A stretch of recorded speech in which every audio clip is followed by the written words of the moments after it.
n'umukozi yagiraga umukozi yabanaga na murumunawe nawe yaramwishe niyo mirambo twabonye na murumunawe arimo yazaga twese ngo yagiye mu gisirikare yambwiye ati abo bantu ikintu kibaranga cya mbere bishwe nta mitwe bafite. The guy was a very serial killer. Mitwe sugo yashyize nta mitwe, icyo ni icya mbere. Icya kabiri nta gitsina. Sanze abo bose nta ngingo bafite, harimo nta mutwe bafite n'igitsina n'impyiko. Nta mutwe nta n'igitsina. Nta n'impyiko yakubaga akabukoramo n'impyiko. Nta mutwe nta gitsina n'impyiko hano yabaga yarakubaga. Noneho yaguteraga umuti wabona kuri inkoko bayishyira muri firigo cyangwa ikintu cyo muri firigo ukuma nakubora niyo bose babakuraga mu dufuka bari barumiyemo. Nyende ku makuru yamushutiye wa hafi basangiraga ndetse yewe nise no kuri aka kantu bajyaga banateta abakobwa bamwe. Okay.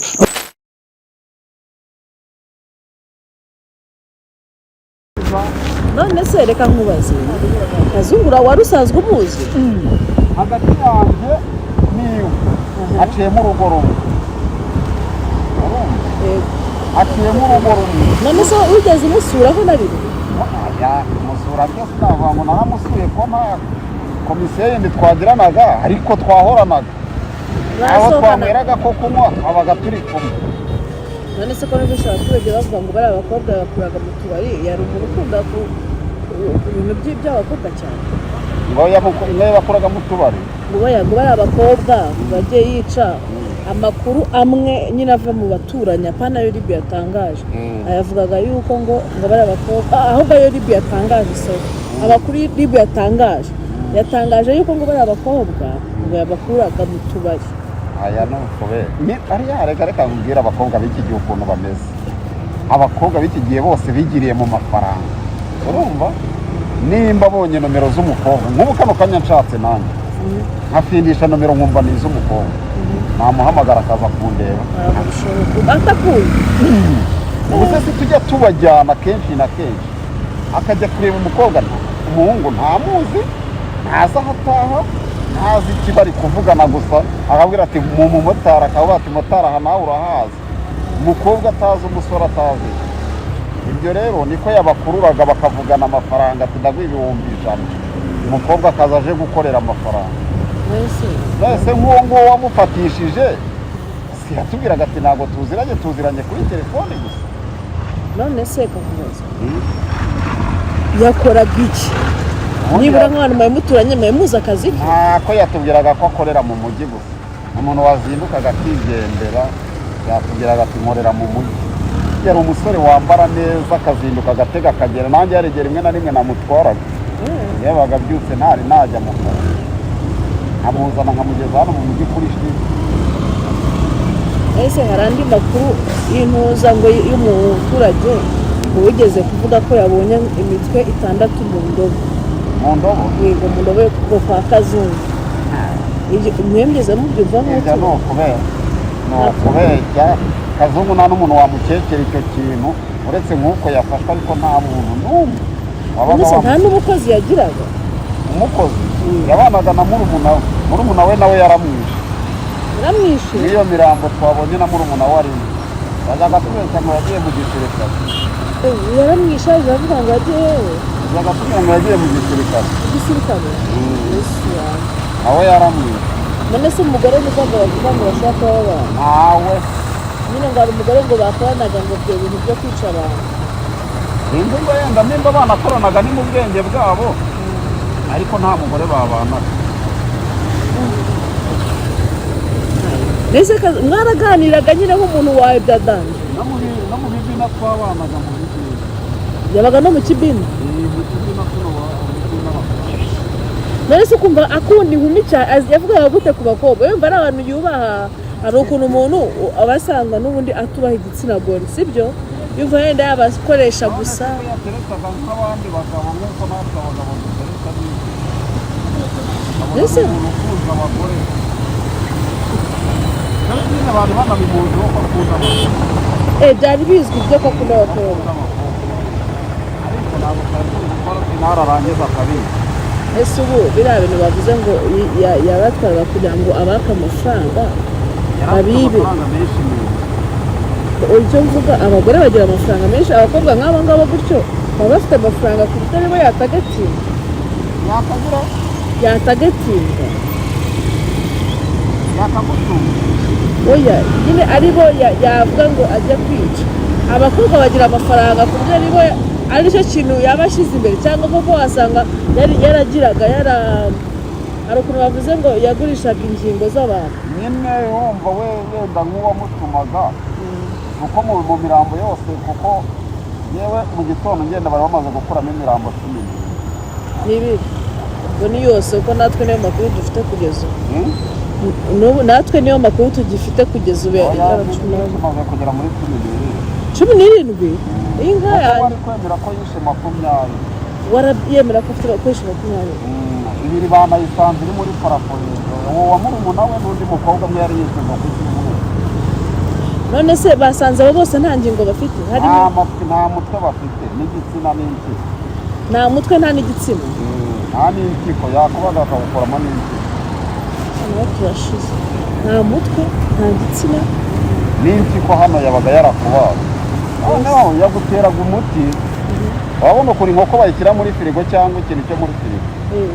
ukuma nakubora niyo bose babakuraga mu dufuka bari barumiyemo urumva ko ni ibintu nyine ibintu yari yarateguye cyane aho hantu hatuye nta muntu n'umwe uhatuye wigeze umusura uwo kazungu none se ubwo ubundi umusuye niyo wanamusura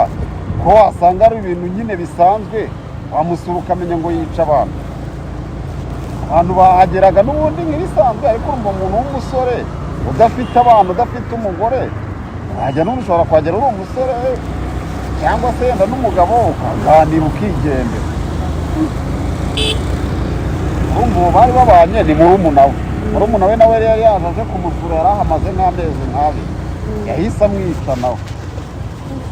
akajya kuhaza murumunawe yarashaje yagiye mu gisirikare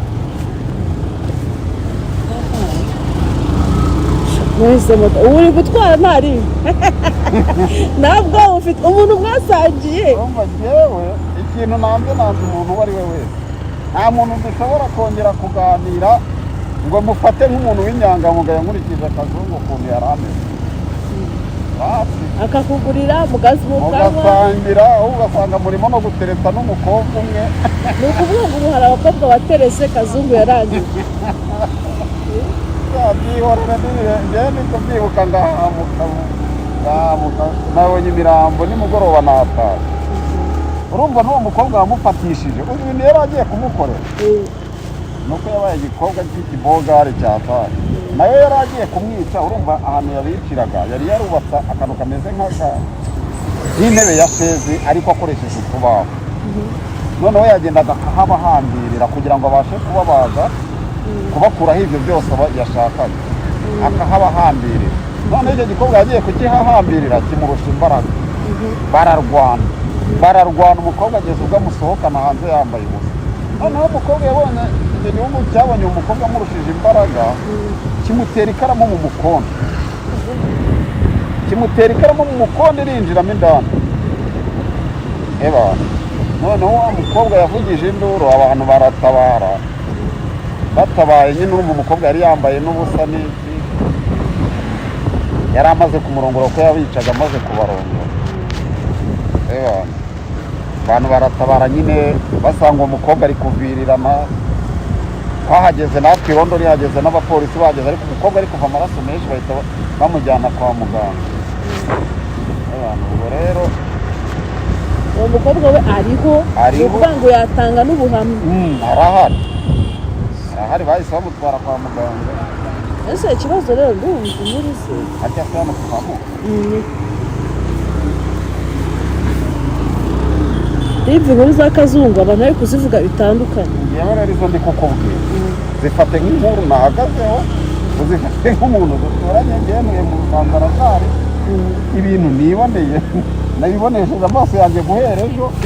urumva uwo mukobwa yari agiye kumwica ku wa mbere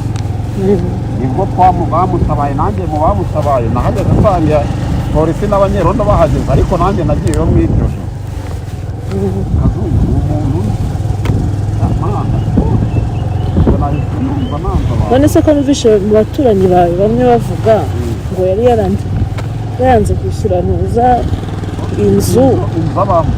inzu rero ukuntu byagenze yari afite amafaranga menshi niyo mpamvu ibyo bintu bishobora kuba hari ibintu byihishe inyuma urumva nyir'inzu yaje kumwishyura yari amaze igihe atamwishyura nyir'inzu ahita ajya ahita amwereka kuri konti aramubwira ati dore ngizi miliyoni 24 ziri kuri konti yawe ariko izi miliyoni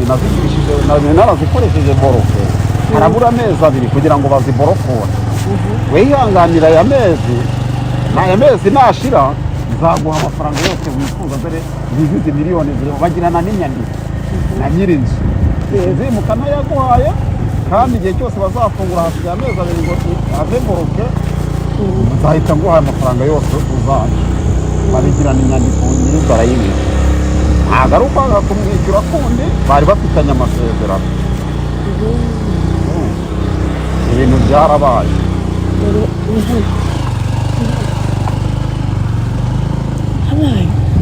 kazungu ko numva dusizemo igikubaye kagira imana yewe nabirebye uyu munsi umujyi wa Kigali wagiye kuhakoresha inama ariko navaserekana igira mu kazi sinzakongera kureba ubu se nta turoma wumva ufite moto ni hano niko urumva nta hungabana ufite kuri utanduye ntabwo waribura ariko nta kundi wabigira ukajya mu kazi uri inshuti ya kazungu gutya amagara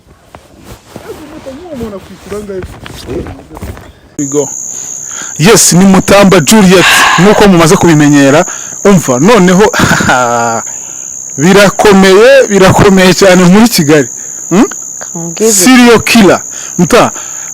nyuma y'iyi audio tumaze kumva noneho ikintu gitangaje nuko iyi audio ni wowe wenyine uyifite iyi ni audio iri original nifatiye na telefone yanjye ubwo ni inzego n'izibazo zabisubiza aya makuru ashobora kuzakenera na nyirayo rwose arahari na nimero irahari kugira ngo byorohe neza ni ukuvuga ngo amazina ya nyirayo arahari na nimero irahari umva nzaguherekeza kuri RIB umva mbese neze uko bikose amakuru azakenerwa reko reka dusuze n'abantu ale tubanze dusuze n'abantu ubu ngiye mu by'ukuri icyo tugomba kubanza kubabwira like muraho neza neza nizeye ko muri amahoro kandi nta gikuba cyacitse kuko nabonye cyacitse kabaye ariko nta n'icyacitse cyane kuko icyambere buriya oya barashize pe ntabwo mbyaga ariko ibuye byagaragaye ntibakisha isuku amutabuza umuntu kwicira umuntu uzi ubusanzwe life expectancy yo mu Rwanda igeze ku 60 something none ibaze umuntu kukwicira umuntu atarwaye atagize utwavuga reka nkubwire buri detail yose ijyanye na buro bwicanye ikigano gikurikira iki ngiki ndabazanira seniyite operation ya mugari ni operation serial killer nyuma kino kiganiro nuko barakigize umukara nyuma ya kino kiganiro ndabahereza ijambo igisobanuro ku kindi kugira ngo mwumve ubu bwicanyi ukuntu bujya butegurwa ariko reka tugaruke kuri aya majwi none se rero nahise ngira ubwoba kuko ahantu duhahira hano muri quartier ni kwa Kazungu yagenda kandi uyu ruharwa nawe bamaze abantu yitwa Kazungu ubwo nta mpungenge se impungenge zo zirahari kubera yuko n'uyu mugabo twaje tuganira wabyumvishe yambwiye ati mu buzima bwanjye sinzi ko nzongera kwizera ikiremwa muntu ati umuntu ucana Kazungu bagasangira ahantu ni umuntu wo muri quartier nyine basangiraga icupa kugeza naho bateresa abakobwa bamwe kugira ngo mwumve urwego uyu muntu yari urabona ino audio irimo like ama noise n'iki yabura reka tubwireho neza wenda sindi bivuga yose ariko nagera mvuga utuntu tumwe na tumwe kuko nk'ahariya umukobwa umwe ntabwo umuntu ashobora kubitora neza biduhe kabisa we mwari mwegeranye njyewe rero ubundi ukuntu byagenze kugira ngo umutipame inkuru njyewe twaje kwa kuntu kwanjye umuntu ari sociable n'itugenda yitera story n'abantu bose amahoro nta kibazo ufite tuza twiganirira sinzi akantu twakomoje arambwira ati nkubwize ukuri jyewe ikintu cyitwa umuntu nagitinya umwana w'umuntu ati umushenzi duteretana abakobwa narangizaho kugira ngo agende akore ibyo akora abihorere kumbi yarateretaga nako ateta akabica avuga nti okay ndayifashe Imana impera ariko yarabatisha kabisa uyu nguyu agiye kumpa amakuru yose kuko niyo nkuru niriwe mu munsi wose kuko kubyakira byananiye kugeza aho nkora research yimbitse ndavuga niki ishobora gutuma umuntu akora ibintu bimeze gutya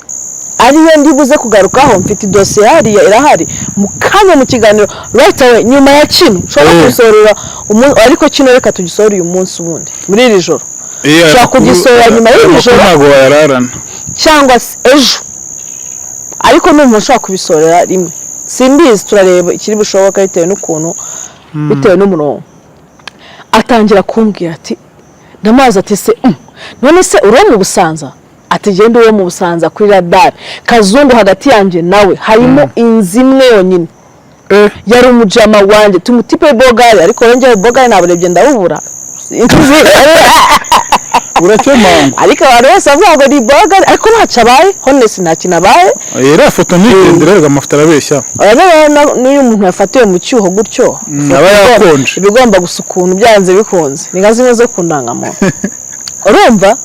arambwira ati umutipe twarasangira nabaza se ko mwasangira waramusuye kuko sinibaza umuntu wari ufite icyobo mu gikari kirimo abantu umwe babiri batatu 10 na ku buryo nta muntu wajyayo ntubimenye arambwira ati naba nkubeshya ati wenda ntabwo twajyanaga iyo communication ya danger cyane ku buryo twasurana ariko twarasangirana namwe se ko mwasangirana yakoraga iki arambwira ati ntacyo nzi ariko baravuga ngo akora mu mujyi ngo niko yatubwiraga ati nanjye najyaga muzana mu mujyi mu gitondo bisanzwe ati rimwe rimwe naramuzanaga byumvikana ko ari motari nyine ni motari gusa abantu babyumvishije ko turi mu muhanda n'ubundi ndabese mota niba aramuzanaga ibyo ndabyemera ntabwo mwigeze mumukekaho na gatoya atori kumukeka gute namwe se ko abaturanye ariho hahantu nshaka kugenda ngo byoramo tw'udupwe abaturanyi bamwe bagiye bavuga ndetse n'inzego zimwe zagiye zitsaho ariko uyu mujama nk'umushuti kuko yambwiye ati jewe mu gitondo ubwo iyi nkuru ijya gutanya naje mbwira ukuntu byagenze yahise ajyayo abo bantu bapfuye yarababonye icya mbere agapfuye ka mbere mpereho uburyo bavuze yafashwemo siko yabimbwiye yambaye indi version y'uburyo yafashwemo yambwiye ko yatahanye umukobwa icyuki ariko ngatahana icyuki kikijeye wanyoberaho atahanye umukobwa w'ijeya ashaka kuguhara ahantu yabiciraga ngo yashyize agasheze ngo niba n'imisumari yongeraga ukuntu nyine ku buryo nanjye amakuru yose ntahita nya processinga noneho ngo abugejejeyo urumva we yarabanzaga bagakora imibonano akabagira yamara kubagira urumva akabona kujya kubica umukobwa yari yambaye gusa none se muta okay umukobwa wamujyanye aragufasha kuri gahunda kumwica biturutse ni wanyuzwe ni indwara urwaye turaza kuri izo ndwara nizo mubazo iyo mope ninda kubwe operation abantu bava amaso y'umuhondo numvangire umutipete rero yambaye gusa grafe yo kunayimenyereye aravuga ati reka nze nkwereke aragenda amugejejeyo umukobwa aribona ko ashaka kumwica bararwana yambaye gusa buri ngo barwanye umukobwa nyine aracika nkuko wumva nanjye mfatiye nkana gutya mu gipangu ugashaka kundwanya reaction yambaye ni ukukwikuraho ariko nshaka gutoka arasohoka kugeza ngo naho yageze ku muhanda yambaye gusa na amakuru motari yanyihereye urumva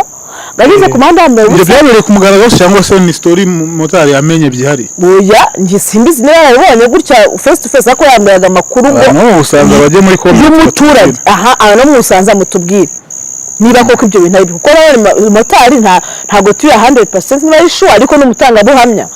urumva bari inshuti basangira noneho ariko umutipe ngaho ndakajya kumucika ngamutera ikaramu mu mukondo umukobwa avuze induru abantu baratabara ngo kuko yafashwe noneho agezeyo ngo kazungu iyo scenario niyo yamufatishije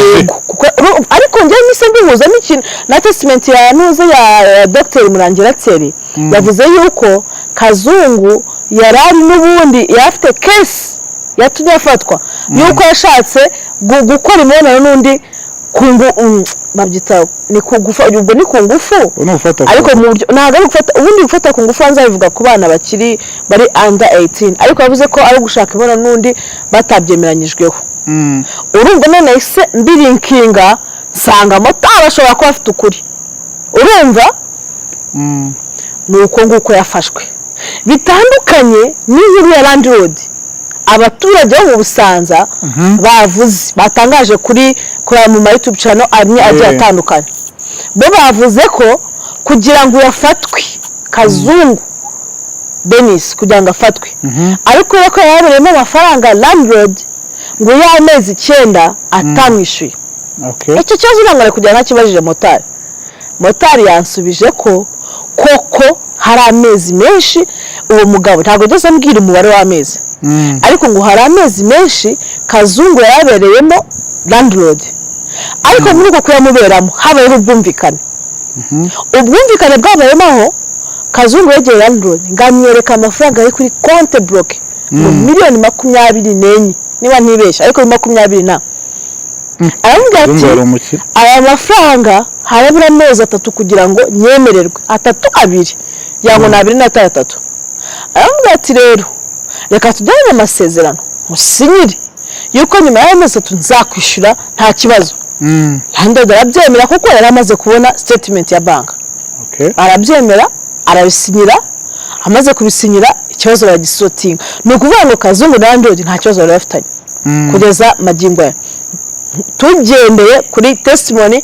y'umu best friend wa kazungu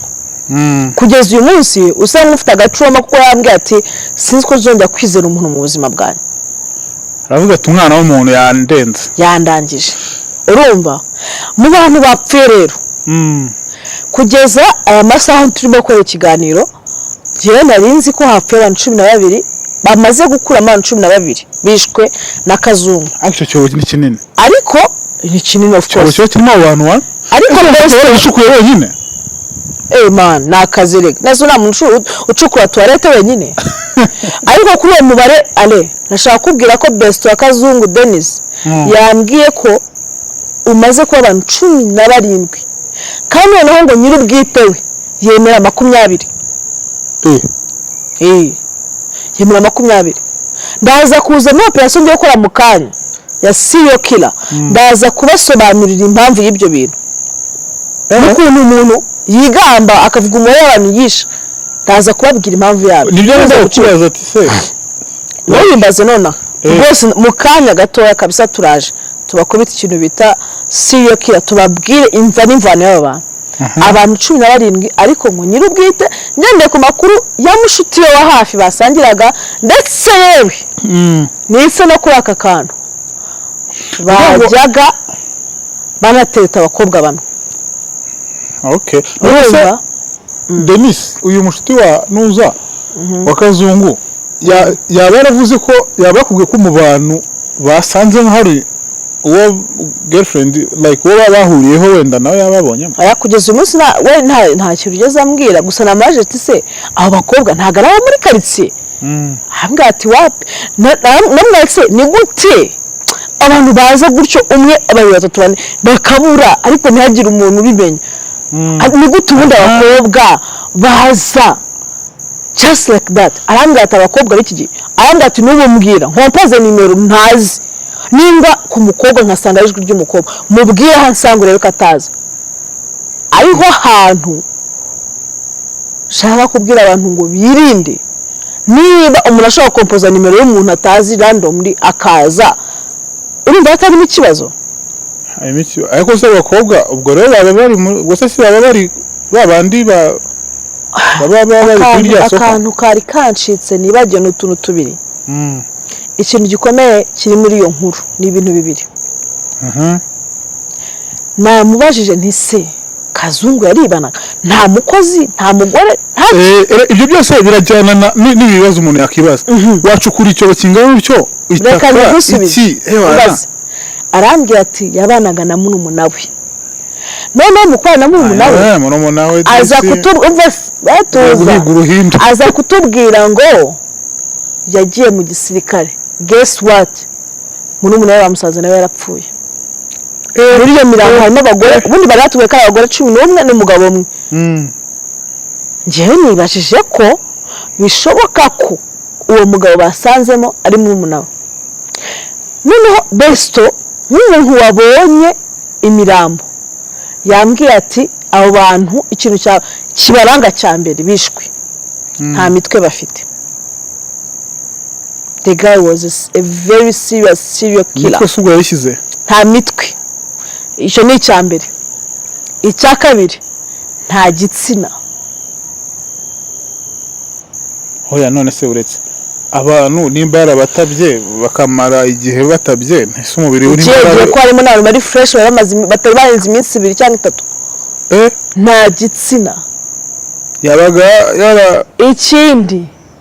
nta mpyiko ariho hantu nese mvuga nti amakuru ari ku mihanda avuga yuko uyu mutipe yaragurisha bimwe mu bice by'umubiri w'umuntu. Yes arahari ashoboka nkahita bihuza na ya bank account iyari bloke iriho $20 na yeretse nde landlord akurumva ko byagutse ninde muguzi sasa na ubwo tkabaye ubwo rero operation ikurikiyeho no guhigisha uruhindu umuntu ukorana na kazu kuko niba koko aya makuru ari ku mihanda ari ukuri abantu basanzwe nta kazungu afite imbaraga kazungu afite imbaraga nice ikubita imbaraga ni kimwe ariko niba kesi ivuga abantu badafite ibitsina abantu badafite imitwe abantu badafite impyiko ibyo bitsina bigurishwa he izo nese arazirya gusa harimo ndatuza kubivuga muri operation harimo basiriyo kira barya imibiri y'abantu izimwe mu ngingo z'abantu ariko kazungu nimba atabirya akaba bigurisha tugomba kumenya iyo cana iri hagati aho ngaho ariko abanyarwanda bakwiye kumenya bino bintu byose ngiye kubasobanurira ndaje mbareze ku buryo nibura n'umuntu ufite ikimenyetso kimwe muri ibyo ugomba kugendera kuri ko muri kazungu bakwiye kumushyira kwa Rwanda tukamubona tukumva ibitekerezo bye babona abarwaye imana ashaka kuzabihakana so ubwo rero sinzi wenda nimba twasoreza ahangahe hakiri ngo ababishaka baze kongera bumve n'audio yego nimba amakuru yose kunameze turakomeza tubatohereze nindamuka mbonye n'ibindi birenze ku byo besto wa kazungu yaduhaye turaza kumenya ese kazungu afite umuryango kuko n'iryo zina hari abari na Bible yavuze ko bishoboka ko aya mazina agiye ahindura hari ngo n'indangamuntu ku makuru yanina ku imihanda indangamuntu yakoreshaga ko ishobora kuba itariye byose turacyari mu ngabagabo hagize n'umuturanyi wa kazungu wemera kuduha ikiganiro nitwamuvugisha nta kibazo rwose live ariko atatubeshye kuko uri muvuge hari ahandi ushobora kujya kubivugira bibaye ngombwa kubera ko ibi bintu ni case y'umutekano w'igihugu ntago ari case yo gukiniramo no kubeshamo vuga ibintu ushobora gufasha guperereza uri tayari yes turamwakira ikintu cyose gishobora gufasha iperereza wenda wagiye uramusesha no kukidoha nta kibazo ariko bavuze yuko rib nanjye nakavuze yatangaje yuko umuntu wese ufite amakuru ashobora kugira ikintu afasha kwiperereza nagane station ya rib ya Kicukiro Sinoma nguzikana nitabishaka cyabereye muri Kicukiro Musanze se Kicukiro ni mu karere ka Kicukiro Musanze gana Kicukiro ubabwire ukuntu byagenze ese waburi ex wa kazungu wenda wamutorotse gana Kicukiro waduha nk'aba ex bakaza bakatubwira we umuryango wa kazungu wundi urahari kazungu afite ubwa kazungu yaprochinze umukobwa rero yifata agasanga ni kazungu wamuterese naze hana duhubuta kandi uko biri kose kazungu yateta kukumva we ntago yateta kubwa amaranga mutima yabaga ari gucreating icyo bita customer relationship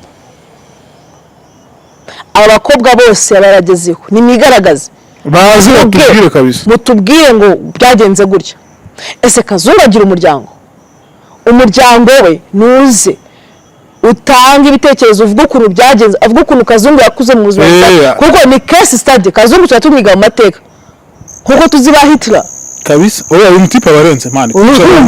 abantu turatumwiga, so tugomba kumenya tuzi ko nko kwica umuntu nguza ugize byago. Oya uyu tuzi ko ubundi like niba ibyo tubona amafilm ari byo ko wica umuntu akaba umuzima waza gukurikirana cyo akaba wajya urarurota nyine warabuze amahoro kubera umuntu. Amaraso bura ni ikintu gikomeye. Arumva kwica umwe babiri batatu bane ndaza gusobanura impamvu bano batipe nyine ntaribi po bameze ne reka mwereke umuntu wese uzi Kazungu cyane by'umwihariko abakobwa yaraterese